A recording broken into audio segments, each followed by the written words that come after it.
Business Bites, powered by Sagicor. Hello, I'm Cody and Barrett with your business updates for today. Insurance company Guardian Group says one of the major challenges following the hurricane was the insurance industry's reliance on loss adjusters. These are the professionals who assess the damage and determine the value of a loss before an insurer can move ahead with settling a claim. And when a major hurricane hits, insurers across the industry suddenly need a lot of those adjusters at the same time. Guardian Group says that it created a bottleneck. As of June this year, the company had settled about 70% of its Hurricane Melissa claims, and that figure is now approaching 75 to 80%.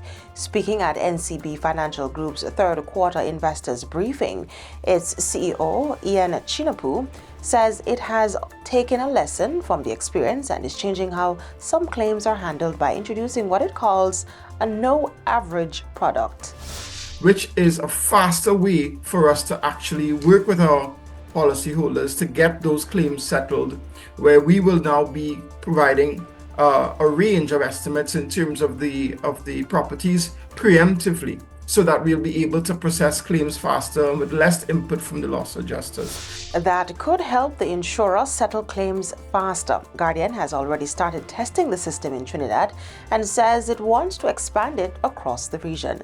So for homeowners and businesses, the idea is that when the next major disaster hits, less reliance on loss adjusters could mean faster insurance claim settlements.